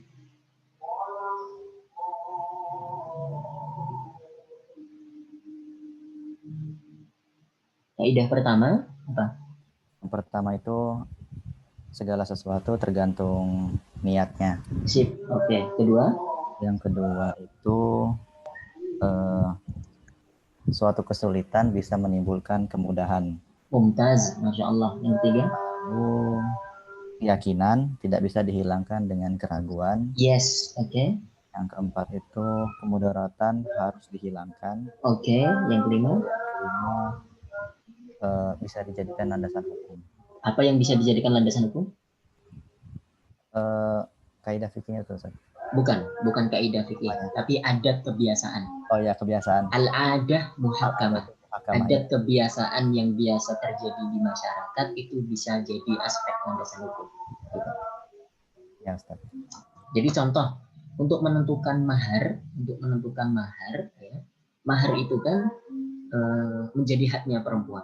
Jadi perempuan itu boleh meminta mahar berapapun asalkan disanggupi oleh calon mempelai laki-lakinya, itu boleh ya. Tetapi nanti ada memang mahar itu menjadi patokan tertentu, namanya al-mahru al-mithli ya, menjadi mahar yang nilainya itu keumuman di masyarakat itu berapa, itu ada, dan itu diserahkan ke adat masyarakat setempat. Bisa jadi berbeda antara mahar mithli di Jakarta dengan mahar mithli di Makassar misalnya, berbeda. Maka adat kebiasaan masing-masing tempat itu bisa dijadikan panduan hukum. Al-adah muhakkamah, adat bisa dijadikan acuan hukum. Itu 5 kaidah ya, 5 kaidah yang teman-teman pahami saja secara garis besarnya, itu akan memudahkan Anda kalau menemukan kasus-kasus tertentu ya, langsung bisa menimbang mana yang harus dikerjakan, mana yang harus ditinggalkan. Salah satu pertimbangannya pakai kaidah fikih yang ini. Oke. Itu hal yang pertama yang ingin saya tanyakan. Yang kedua, soal ada irisannya dengan bab wudhu. Bab wudhu termasuk hal yang membatalkan wudhu adalah sentuhan kulit antara laki-laki dan perempuan yang bukan mahram dan tanpa ada perantara atau hail. Oke, maka yang harus dipelajari oleh teman-teman, silahkan rumuskan, baca-baca lagi siapa saja mahram-mahram Anda. Ya, kalau dari pihak laki-laki misalnya Mas Dani, Mas Billy itu ya siapa-siapa. Kalau dari pihak perempuan ya kira-kira siapa-siapa. Itu kebalikan, itu ada. Ya, ada tentang mahram itu juga harus dipelajari karena itu ada irisannya di fikih taharah kita soal hal-hal yang membatalkan wudhu ya. Jadi kalau kita bersentuhan dengan mahram kita berarti nggak apa-apa tuh. Ya. Habis wudhu salim sama ibu nggak apa-apa. Habis wudhu salim sama anak perempuan kita nggak apa-apa. Saudari perempuan nggak apa-apa. Sama tante nggak apa-apa. Tante baik dari pihak ayah atau dari pihak ibu itu nggak apa-apa. Tapi kalau anaknya tante, nah itu berarti bukan mahram kita. Ya, berarti batal wudhunya. Ustaz mau tanya boleh? Oh, silakan. Kan pengertian mahram itu kan yang haram dinikahin ya. Oke. Jadi kadang sebuah pernikahan itu membuat sesuatu itu menjadi mahram ya. Contohnya kayak mertua atau ipar ya kalau nggak salah. Ipar itu bukan mahram. Ipar bukan mahram. Iya. Tapi kalau mertua mahram. Berarti sudah tidak batal bersentuhan dengan mereka. Iya. Oke. Jadi mahram, nih saya sebutkan, mahram itu ada 3 jalan. Pertama karena nasab atau keturunan, yang kedua karena rodoah atau tali persusuan, hubungan persusuan, ya. Kemudian yang ketiga karena ikatan pernikahan. Nah, mahram yang terjadi karena ikatan pernikahan itu cuma 4. 1, ini kalau dilihat dari sisi laki-laki ya, ummuz zaujah, ibunya istri kita. Ibunya istri kita, berarti mertua. Ibu mertua itu mahram. Ya, kita saling nggak apa-apa. Gampangnya gitu, kita saling. Kemudian bintu zaujah, anak dari istri kita. Anak dari istri kita itu juga mahram. Misalnya kita menikahi janda, begitu anak dari istri kita itu juga mahram. Kemudian zaujatu abika, istri baru ayah kita. Ya, itu juga mahram. Itu juga mahram kita. Jadi nggak apa-apa. Ibu tiri ya, berarti ibu tiri. Ya. Kemudian yang keempat zaujatu ibnika, menantu. Menantu itu juga mahram. Jadi menantu perempuan itu mahram. Ipar bukan mahram, hati-hati. Ya. Ipar itu bukan mahram. Jadi ini yang sering ya budaya kita sih agak susah kalau soal ipar ini memang. Ya. Jadi apa namanya? Kalau misalnya saya katakanlah saya menikahi seorang perempuan A, dia punya adik perempuan atau kakak perempuan. Nah, adik perempuan istri saya atau kakak perempuan istri saya itu bukan mahram saya. Bukan mahram saya. Artinya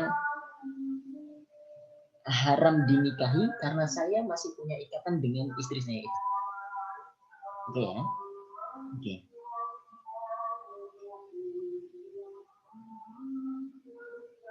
Meskipun haram dinikahi, tetapi juga haram untuk disentuh juga.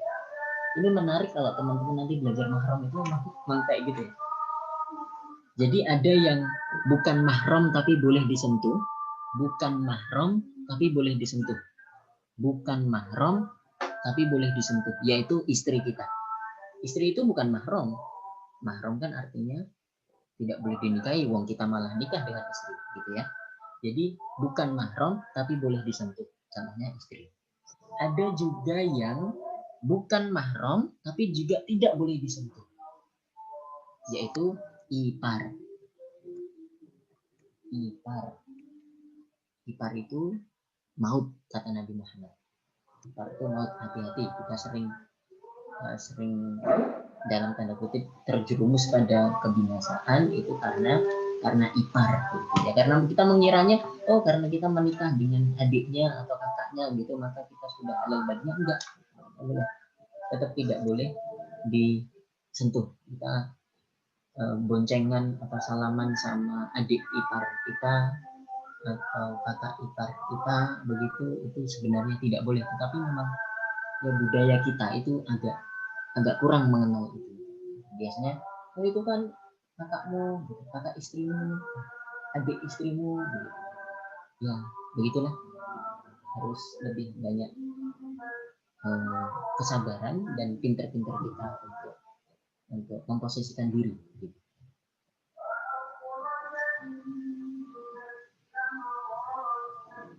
Itu ya, Mas Billy ya. Ya Ustaz, jazakallah Ustaz. Oke, jadi itu. Teman-teman nanti tolong belajar lagi tentang mahram, ya, siapa saja mahram kita dan siapa saja yang bukan mahram kita, karena itu penting. Itu sebagai pengayaan yang kedua. Oke. Dan juga untuk pengayaan lagi sebenarnya banyak sekali kalau dalam buku-buku fikih itu disebut sebagai al-alghaz al-fiqhiyah, teka-teki fikih. Ya, itu asik sekali kalau kita mendapat pertanyaan-pertanyaan teka-teki fikih begitu, ya, karena itu bisa menambah wawasan kita, kemudian bisa connecting the dots, kita bisa menyambung-nyambungkan informasi yang selama ini kita tahu, oh ternyata begini, oh ternyata begitu, oh ya jawabannya begini karena begini. Nah itu kita temukannya, kita baru sadarnya setelah kita banyak menemukan teka-teki fikih itu. Misalnya ya, kalau saya kasih contoh, kalau boleh saya kasih contoh, air dan tanah itu bisa beriringan. Jadi kadang-kadang tanah itu menggantikan fungsi air, tetapi juga berlaku sebaliknya. Kadang-kadang air menggantikan fungsi tanah, gitu ya. Kalau tanah sebagai pengganti air, kita sudah pelajari, yaitu di bab tayamum. Bagaimana tanah itu bisa mengganti fungsi air. Kita boleh tayamum sebagai ganti berwudu. Tapi pertanyaannya, teman-teman tahu nggak? Kapan kondisi di mana air justru menggantikan fungsi tanah?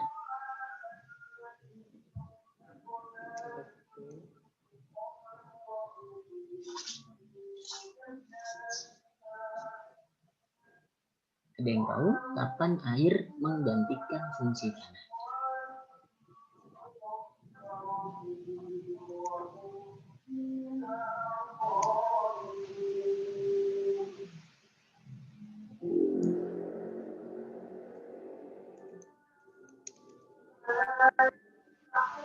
Halo, assalamualaikum. Waalaikumsalam. Belum tahu.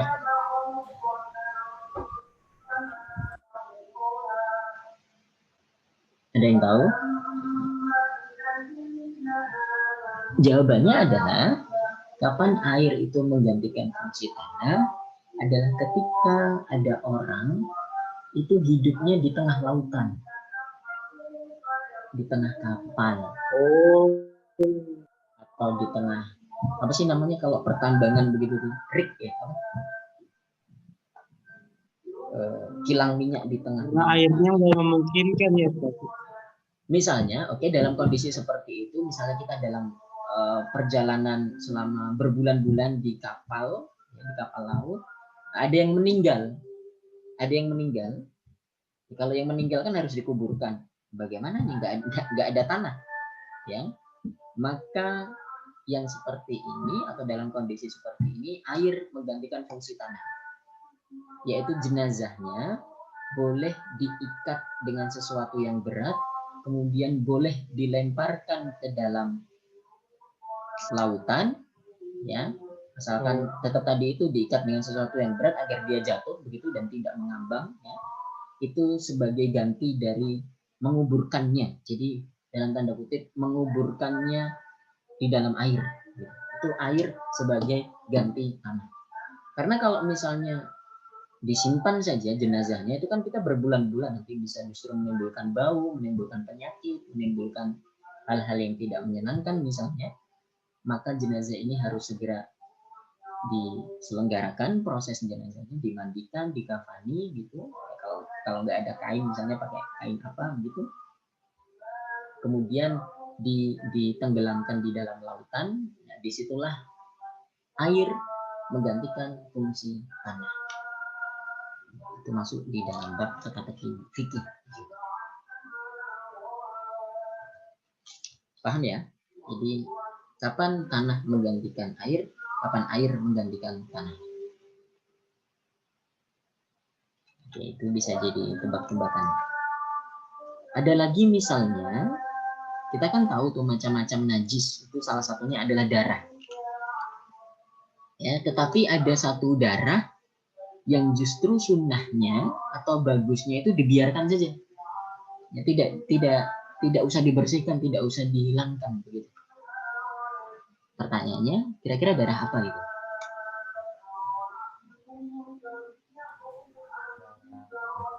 Perang. Darah saat perang kalau nggak salah, Ustaz. Darah saat perang. Ya, betul jawabannya Mas Billy. Yaitu damu syuhada, darahnya para syuhada. Jadi para syuhada yang wafat di medan perang, itu darahnya justru memang baiknya dibiarkan seperti itu sebagai penghormatan bagi mereka dan sebagai kemuliaan bagi mereka. Jadi mereka tidak dimandikan, ya, tidak pula disolatkan, ya, langsung dikuburkan begitu sebagai kemuliaan bagi mereka. Karena yang menyolatkan itu sudah para malaikat, diampuni dosanya sejak tetesan darah pertamanya, dan darahnya itu juga akan menjadi bukti nanti dia di padang mahsyar di hadapan Allah sebagai bentuk kemuliaan baginya. Darahnya harum, tetap segar, mengalir, dan itu menjadi kemuliaan bagi para syuhada. Jadi darah pada dasarnya najis, tetapi ada darah yang justru baiknya atau sunnahnya itu dibiarkan begitu saja.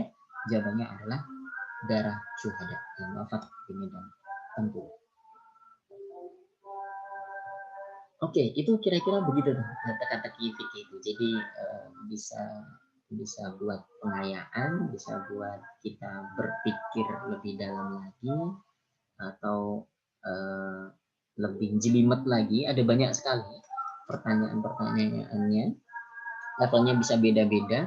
Atau misalnya saya kasih contoh yang jelimet sekali.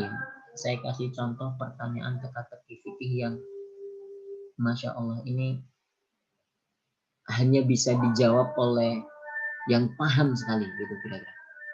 Jadi permasalahannya tuh begini. Ini saya kasih contoh saja dan tidak saya kasih jawabannya. Seorang laki-laki bersama 14 perempuan di sebuah tempat. Satu laki-laki bersama 14 perempuan gitu. Ketika ditegur oleh laki-laki lainnya, kamu kok bersama banyak perempuan kayak gitu tuh, apa nggak malu gitu ya? Lalu si laki-laki ini menjawab begini, kenapa saya harus malu? Nggak apa-apa, 14 perempuan yang bersama saya ini semuanya mahram. Semuanya mahram saya. 14 orang itu semuanya mahram saya. Tiga tante saya dari jalur ayah, 3 tante saya dari jalur ibu, 3 saudara saya, 3 anak-anak saya, dan 1 adalah ibu dari mereka semuanya yang juga istri saya.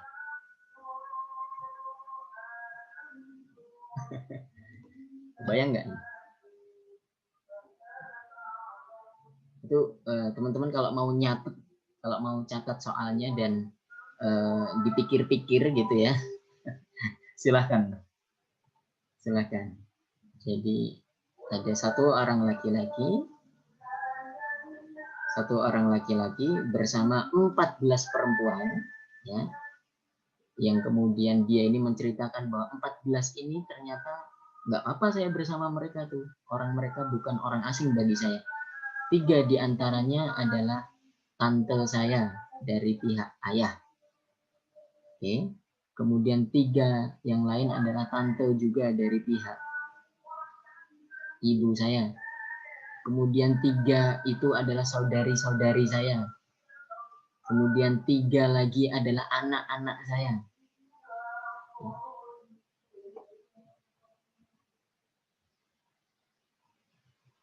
Kemudian 1 itu adalah ibu dari semua mereka ini.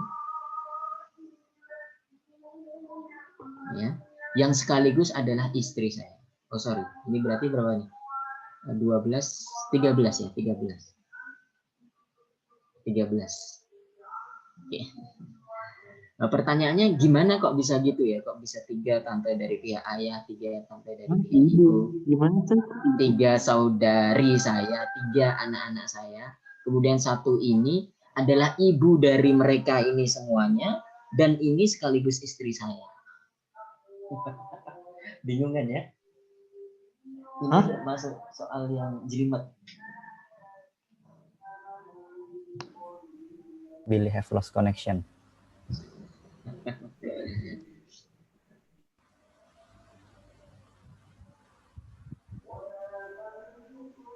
Ini saya juga baca, waktu baca soalnya ini juga, kok bisa gitu, dan saya sudah coret-coret gitu, belum ketemu. Lalu saya lihat kunci jawabannya, oh ternyata begitu ya, baru nyambung. Dan kok bisa orang bikin teka-teki fikih itu sekeren ini begitu. Satu orang laki-laki bersama 13 perempuan yang semuanya adalah mahram bagi dia, yaitu 3 tante dari pihak ayah, 3 tante dari pihak ibu, 3 saudarinya ini, 3 anak-anaknya ini, dan yang 1 itu adalah ibu dari mereka semuanya sekaligus juga istrinya ini. Oh, ya salam. Teman-teman boleh memikirkan itu. Kalau jawabannya tepat, kalau sudah punya jawabannya dari manapun sumbernya, boleh tanya teman, diskusi teman, belajar kelompok. Kalau sudah ada jawabannya silahkan kirimkan ke saya. Kalau benar saya kasih hadiah. Kalau benar saya kasih hadiah. Oke, gitu ya teman-teman. Apa, Mas Dani? Iya, udah. Teman-teman masih ada yang ingin tanyakan lagi? Masih ada yang ingin ditanyakan atau disampaikan gitu? Jika tidak ada, mungkin bisa kita Ustadz Wildan untuk menutup kajian hari ini karena sudah menjelang maghrib juga. Iya. Jika tidak ada, oke Ustadz, dipersilahkan. Baik, terima kasih teman-teman sudah bertahan selama sejauh ini, sudah berjalan sejauh ini. Mudah-mudahan apa yang kita pelajari bersama ini menjadi ilmu yang bermanfaat bagi kita. Kita mohon ampun kepada Allah Subhanahu wa taala. Mudah-mudahan ilmu yang kita pelajari bermanfaat, menambah takut kita, menambah cinta kita, menambah semangat kita untuk semakin terus belajar. Kita berdoa, Allahumma allimna ma yanfa'una wanfa'na bima 'allamtana wa zidna 'ilman nafi'an ya rabbal alamin. Allahumma inna na'udzubika min ilmin la yanfa' wa min qalbin la yakhsha wa min du'a'in la yusma'. Allahumma taqabbal minna innaka antas samiul alim wa tub 'alaina innaka antat tawwabur rahim. Saya terima kasih sekali dan saya senang sekali dan bangga kepada teman-teman semuanya. Kalau ada kelirunya saya mohon maaf.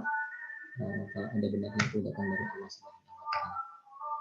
Saya tutup. Terima kasih teman-teman. Saya balikkan ke Mas Billy. Ustaz, jazakallahu khair untuk materinya beberapa belas kali pertemuan ini, sekitar 12 kali pertemuan. Saya mewakili teman-teman juga ingin mohon maaf apabila ada kesalahan atau sesuatu hal yang merepotkan.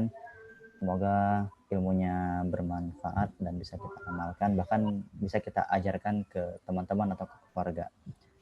Demikian teman-teman, untuk mengakhiri kajian kita pada hari ini, mari kita tutup dengan melepaskan nafas hamdalah. Alhamdulillahirabbil alamin. Dilanjutkan dengan doa kafaratul majelis.